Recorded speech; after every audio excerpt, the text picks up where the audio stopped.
Broadcasting the information the mainstream media won't touch. This is The Richie Allen Show in association with DavidIke.com.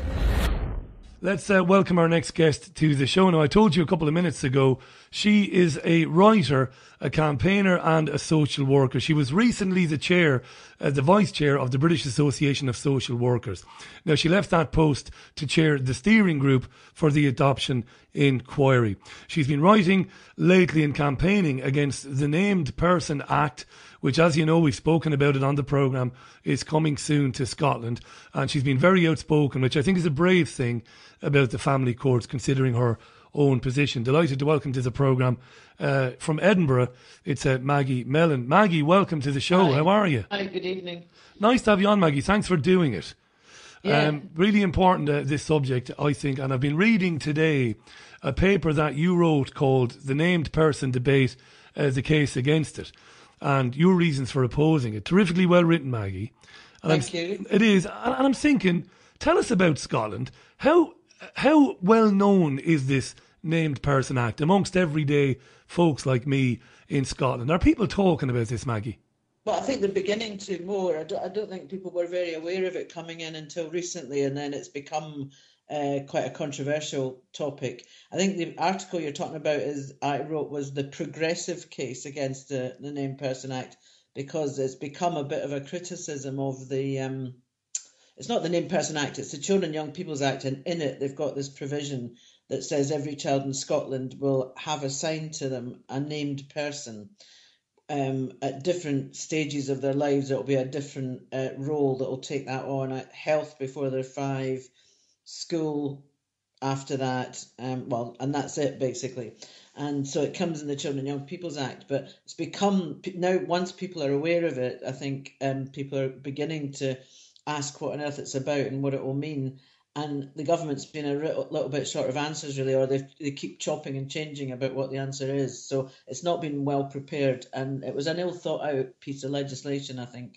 Where did it come from? Who did it originate with? Usually these things are somebody's funnily enough, brainchild. it came from England in a way. Like England had Every Child Matters, and then Scotland had Getting It Right for Every Child. But the big mistake that Scotland made, I think, was trying to turn a policy into a law. You know, you can have policy that says, right, this is the way things should be, or, you know, this is how we like things to be done. When you turn that into a law, it becomes an actual, this is how things will be done. And it also, this particular law doesn't actually say what they thought it said, or they said they thought it said. So basically, they keep saying it's a point of contact for parents and children and young people. If they've got any problems, they can come to this person, and that person will try and help them sort out all the other services and make sure everything all works together, which would be brilliant if that's what it was. And that definitely is something parents, especially parents of children with special needs, they would love that. But actually what the law says is that service providers, that's like health and education and perhaps even other charities or not-for-profits or service or even profitable companies, will, if they're subcontracted, will appoint a service provider who will do as they see appropriate in response to any concerns that other people have about a child or young person. So it's not what they say it is, it's something different. And I don't know if government ministers have actually got that, because they very rarely refer to the wording of the law. They just talk it sounds very benevolent, and indeed it may very well have had a benevolent inspiration, but what they've written isn't what they say it is. You've written you've written a lot about this, obviously, but you've said that what this is not, it's not early intervention and it's not prevention. You've described it as net widening, that the threshold for intervening in children and families' lives has been lowered significantly from significant harm to any concern about well-being. Yes. Without justification. Now, Maggie, I'm not challenging you, because I've read a lot about this and I understand it, and I also believe you're right. It doesn't make for a great interview normally when the presenter when the presenter agrees with the guest all the time, but I can't see another way out of this. This is very, very sinister. When I talk about this, I often get people saying to me, in fact, I've mentioned on the programme several times before, both of my aunts, whom are of a similar age to me, because my grandfather remarried after his first wife, my real grandmother, died, and he had children late in life. Both of my aunts have worked in childcare, and they have worked with children whom have come from very bad backgrounds, where very serious things have happened to them. And when I initially started covering this, they said to me, "You're out of order, Richie. Social workers are good people." And so many children have been in desperate situations and have been helped to get out of those situations by social workers. And Absolutely. I would never deny that. No.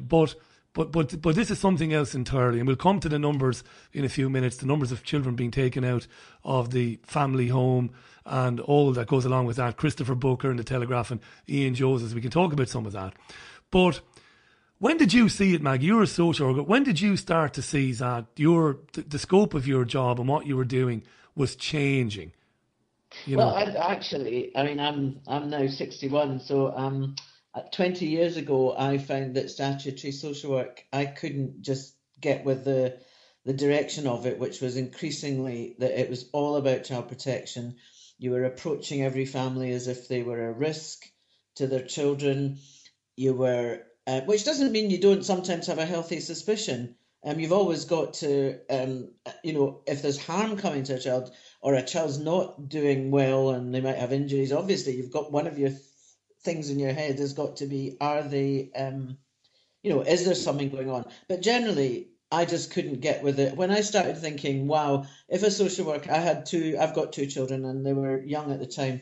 And I thought, wow, if a social worker came to my door and said, we're going to investigate you, or we understand, or we've been told, I would be not expecting a good experience. And so I thought, I can't do this anymore. But I have still carried on doing social work, but in voluntary sector, and I do it now in an independent and voluntary capacity. So that's when I started thinking, the thing about getting it right for every child, which is the policy up here, when they first said what it was, I assumed they meant that local authorities and health and everybody getting it right for the children that you've just described, that we often get it wrong for, the children who get the least out of services, the families who get the least out of services, children in care who get pushed around from pillar to post and don't have really good outcomes. I thought they meant getting it right for them. Right, I'm with you, Maggie, yeah. But then it turned out, I was like flabbergasted when they said, no, we're going to get it right for every child and it'll apply to every child. And part of me just thought, well, that's what's going to happen there anyway, is that sharp-elbowed middle class will get, if it's for every child, they're going to be right in there making sure their, kid gets all their needs met and everything. And the children that, I work with and care for and want to see get a lot better deal, they'll be at the back of the queue as usual. So that was my first worry. And then I realised, when I actually read what the law said or proposed to say at the time, which was that the named person, and these are people in services, some of whom will be brilliant, some of whom will be like the teacher you'd always love, or they'll be the health visitor that just is brilliant. But they won't necessarily all be, that they will do as they see appropriate. And then I looked down the legislation, the next thing said that they could command information and share information about a child with other service providers. There wasn't a single word, there isn't actually a mention of family in the whole Act. If you can do Google search terms in documents. I did one for family and families. There isn't any. There's no mention of family. There's hardly any mention of parents. So, there's no mention of parents having a right to have a named person to actually them to say, I want, this is my child's got special needs or my child's needs aren't being met. There's no space for a child to say that either. It's all very, we decide and we do what's best for you, which I think is going back years in terms of how we should work with people. Well, it's interesting that you said you noticed the change 20 years ago because, we've heard on the programme from many of our guests who've spoken about this, they lay the blame at the Tony Blair government.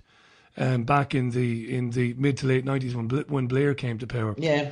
What you're describing, Maggie, is, it's incredibly worrying because it sounds to me like we have a situation now where a social worker, and we're not trying to demonise all social workers at all. I would hate to do that in the programme. Oh, no, because I'm on it. I know lots of brilliant social workers. Yeah, who would be trying to do the best for families and maybe not jumping to conclusions. But it sounds like we've moved to a kind of, I suppose, a way of working that we make an assumption about what might be happening in a home, and then we try to fit evidence around that to support it.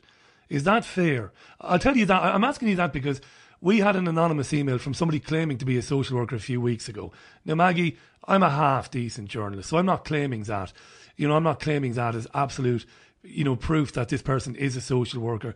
But I'm just saying we had an email from somebody saying that, we now are looking to make a decision based on, our initial feelings or suspicions, and then we fit evidence around to support our original feeling. Is that fair? I think that happens too often, and in fact, there is a very good researcher article by Professor Eileen Monroe that was written really years ago, and it's called Common Errors in Child Protection and Social Work. And basically what she says is the biggest error, and the one that leads to the worst problems, is when social workers go into a situation or they make an assessment that says, like, this family is either safe, or that mum or dad is safe, or they're not, or the vice versa, or the other one, or they're not. And then they pick everything that helps them shore up that conclusion, and they discard everything that doesn't. So that can happen, and that's like human error, and that's where everybody needs really good supervision and support and challenge and people. But in fact, I think what happens is groupthink sets in. Now, one of the things that I think is happening is fear of risk.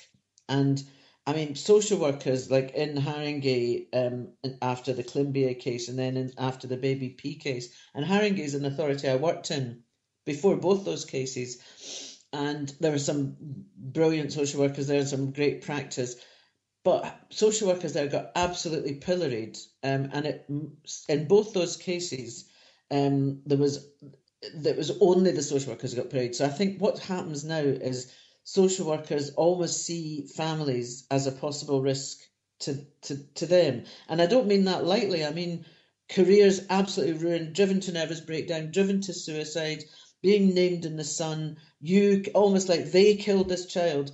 When in fact, when you read the inquiries with a sort of calm frame of mind, quite often you see it's the social worker has been.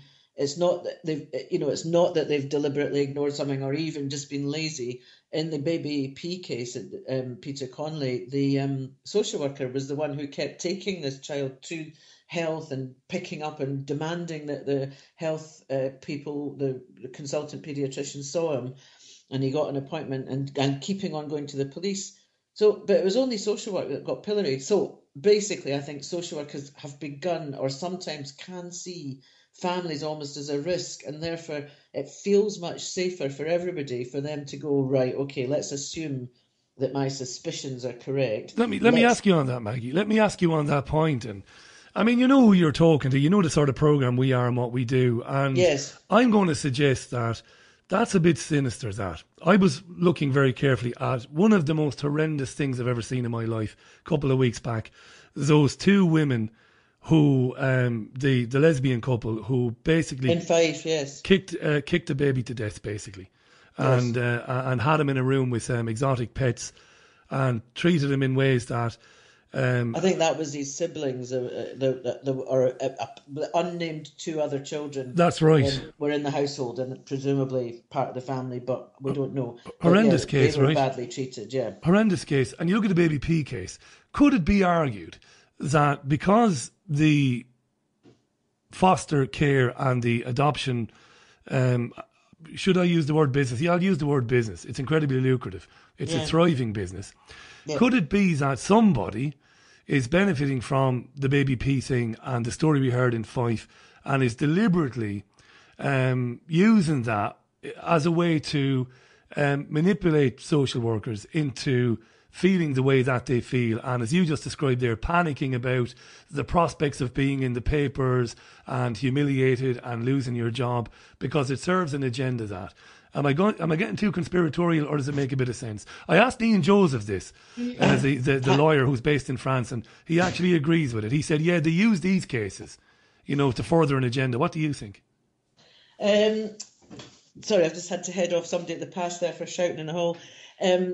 What do I think? Well, I don't know. I usually don't go for conspiracy theories. I don't think it's been somebody set out to do it. However, I have read some really worrying stuff about some of the creation of some of the kind of myths around, say, early years and brain science and that and other stuff that's been kind of manufactured. But I don't really think it's necessary to do that. I mean, that it's a kind of combination of things that would impel that to happen. There's certainly, you're absolutely right about it's a lucrative business, foster care.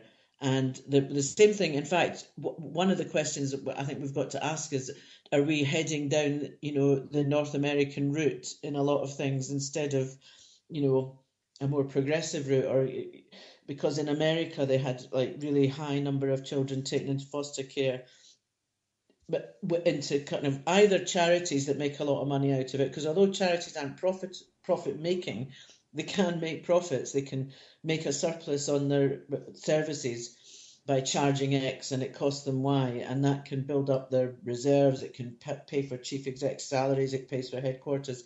So there is a whole thing around a care industry. There's no doubt about it. It's £1 billion. It's £1 billion a year industry, isn't it? The stock exchange now.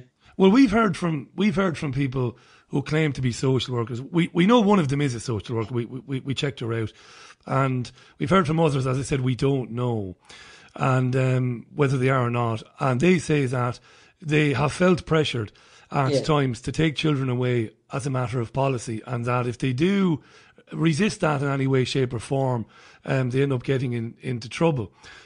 We asked the question. We always ask the question on this programme: why would the Blair government introduce financial incentives to take children away, unless that was a stated policy? And Maggie, we hear these horrendous stories all the time about children being taken away from families for some things that the mother might do in the future, or because the mother had mental health issues. Now, this terrifies the absolute bejesus out of me, and I'm not trying to make light of this. There's a story on the BBC today about a woman in Newcastle who has had 17 children taken away from her.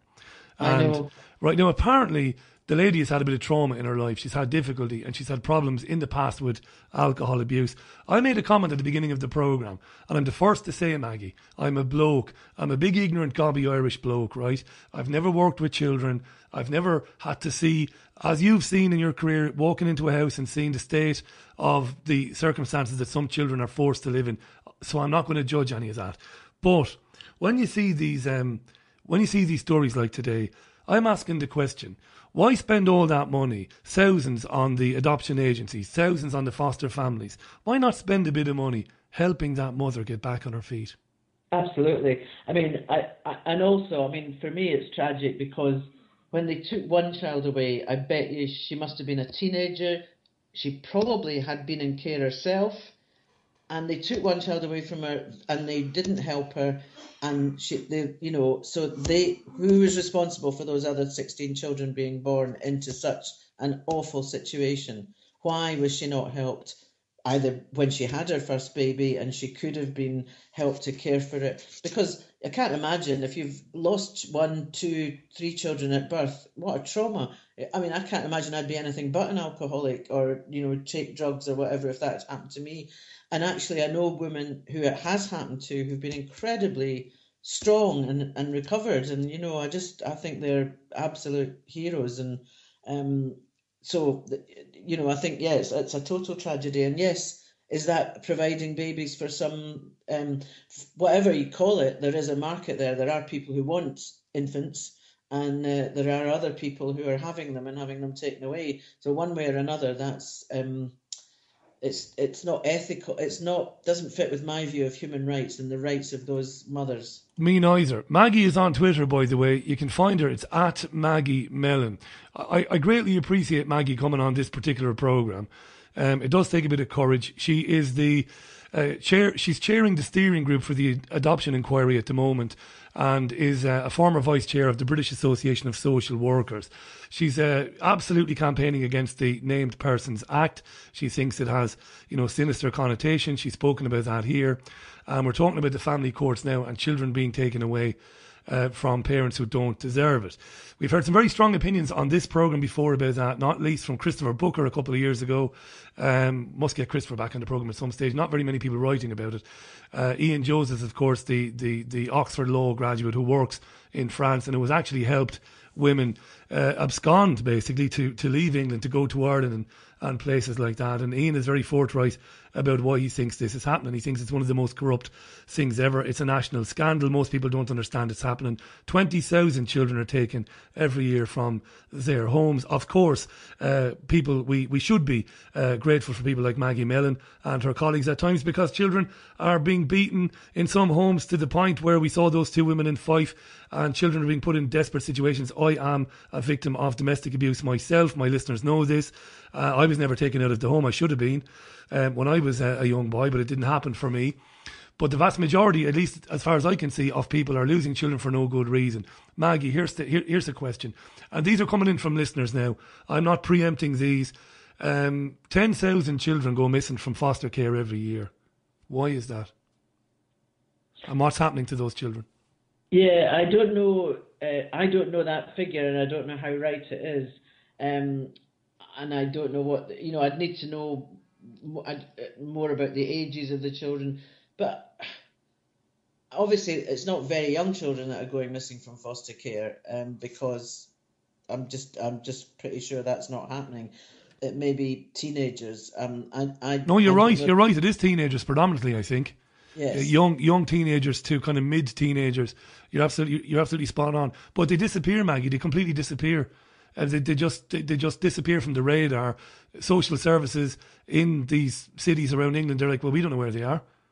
It's staggering, isn't it? I know, and there is a statistical class called Destination Unknown, and then when you look at the outcomes for care leavers, that's the other thing that makes me very concerned about further intervention in families' lives, because the outcomes for care are just so poor. And like I said earlier, that's where if you decide to take a child away from their family, you're not ending the risk for that child. What you're doing is placing them in another situation of risk, because being in care with strangers, there's an element of risk there. And so therefore, those children deserve absolutely full attention. And if you've made that decision and you've decided that the birth family, no part of it is able to play a role in that child's life or look after them safely or be helped to look after them safely, if that's the case, and I think quite often we don't even go that, we don't do enough investigation, we don't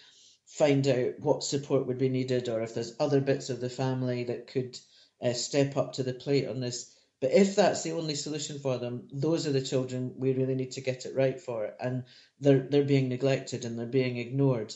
There's a woman writing for the Daily Mail whose name escapes me. She's written articles and she's hinted at some of these children are being trafficked.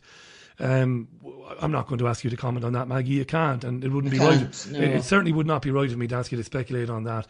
But that's one of the big fears that people have about this. It would be a fear. I think probably fostering would be one situation, but probably residential care teenagers are probably more vulnerable to being, targeted by the wrong people, and because of their vulnerability. I could imagine that, and in fact, I have some experience of children and young people in residential care being targeted in that way.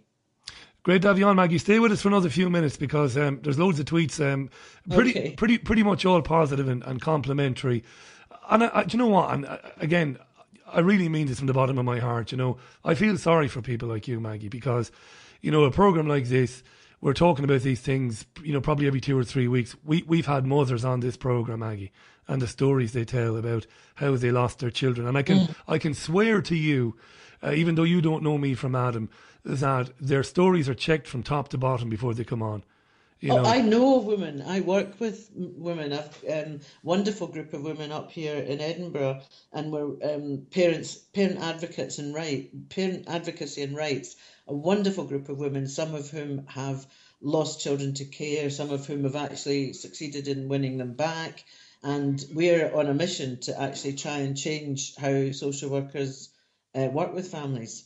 And so you don't need to tell me about some of the cases and some of what I regard as just real wrongs that have been done to them, or things that have been done really, really differently. So you don't need to tell me about that. I know some fantastic mothers, and I'm actually working to try and help them get their voice stronger and to help them influence how things happen. I'm delighted you're doing that. Maggie Mellon is on the line to us, folks. Thanks for all the tweets. Loads of tweets on this, all saying pretty much the same thing, that, you know, you believe it's a tyranny, that, again, it's so little known, it's so little understood amongst, you know, average men and women, of which I'm one, in Britain today. They have no idea this is going on and what's behind it.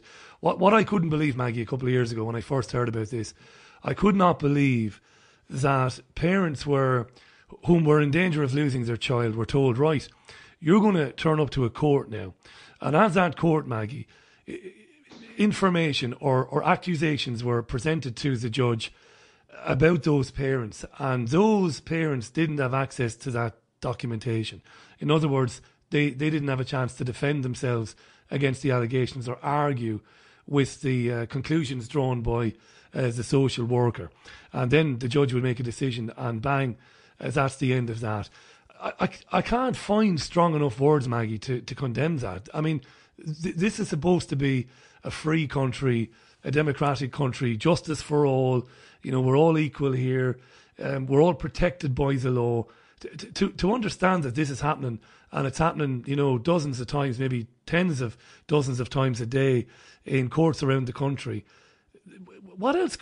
You know, again, in the strongest possible terms, I actually can't find words to describe that. How has that come about, Maggie? And what resistance is there to that amongst men and women who work in child protective services? Surely men and women of decency, men and women of conscience, can't abide by that. Abide by how heavily unbalanced and unfair and weighted in the favour of the state, or on the side of the state, that system is.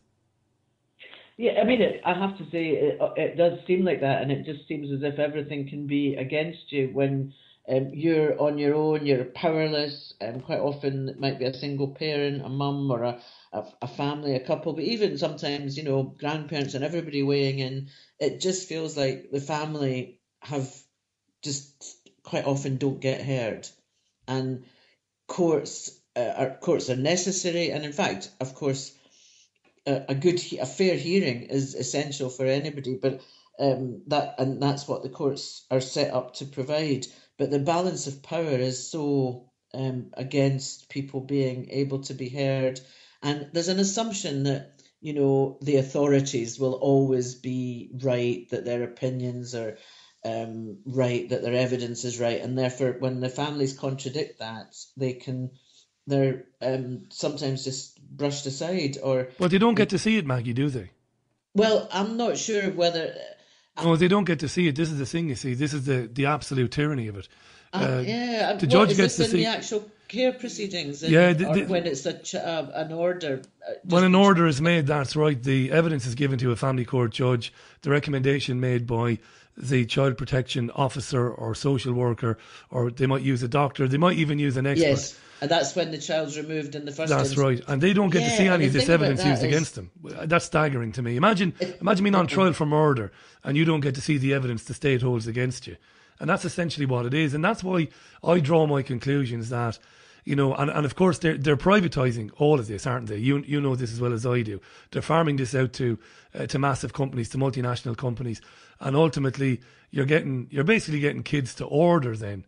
Because if we have that situation, and some of our listeners are emailing us now to say they've experienced this, that it's happened to them, and they believe, they say Maggie might not know this and she might not want to answer this, but they believe that social workers might be working to financial incentives. Now, I can't prove that, Maggie. It's been said on this programme before by learned men and learned women. They've suggested it, but I've never seen any proof of it. But you have to wonder, Matt, but you have to wonder, don't you? I don't think that's... Well, I mean, there may be a problem of some corruption in social work, but I really don't... Well, I've never seen that, and I've never... But, so, I think the problem is that when there's a a panic action or an action to remove a child on a child protection order, then so that gets heard without any real attempt to weigh all the evidence, because the assumption is there must be a real risk here. So generally a judge, or up here a sheriff, will kind of go with the non-risk. He's not going to say, God, you must be wrong, you social workers. And so they generally grant the orders. In my experience, that seems to be what happens. And then it goes to a hearing, and so before a family get their whole case properly heard, if that ever happens, it can be years, absolutely years, by which time, justice delayed is justice denied. So the law moves incredibly slowly, and all the other processes that around it move incredibly slowly, whereas the actual act of removing a child happens very quickly. And I think therein is the problem, or a problem. I don't even think it's a case of bribery or corruption, but much more. I've never seen any evidence of that at all. Me neither, Maggie. I don't know any social workers that are, living high off the hog and got great houses and Mercedes. You don't see that. You don't see it. But as journalists, and of course we're in this unique position that in the independent media there isn't, outside of us, there isn't anybody else talking about it. And this is the tragedy. And what you should have broadsheet and tabloid journalists trying to investigate if there's any truth to that. Because, I'm not saying that because I'm a crazy conspiracy theorist. Women who've had their children taken have said this on this programme. Of course, they're very emotional, they're lashing out, and they want to see justice done, and they hate the social worker who has, of course, wrongfully, as they see it, taken their child away. But I just would be, because there's so much money around, Maggie, because the adoption agency, and all of this information about money, by the way, is on Ian Joseph's website, which is forced-adoption.com. The money is staggering.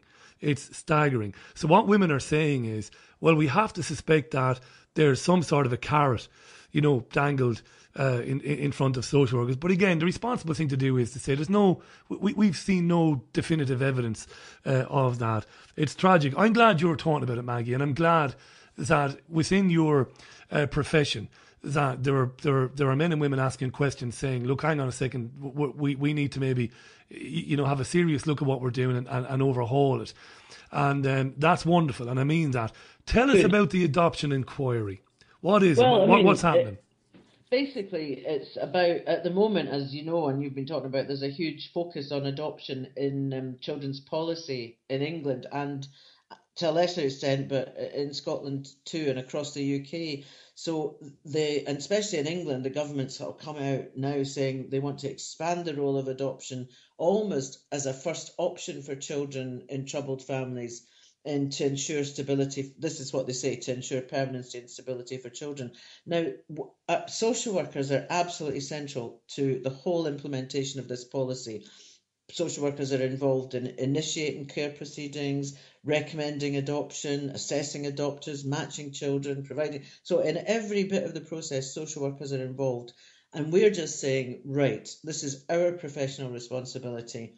There is controversy about it. There's clear differences between government and the judiciary, and social workers are right in the middle of that. And we think it's time we actually, had a really good look at our role in this whole process, and kind of developed our own ethical stance and looked at it from the point of view of our code of ethics, and to say what is happening just now, how much of that is right, how much of that is wrong, and what things need to change, or what things could be changed. So really, we want to hear from everybody.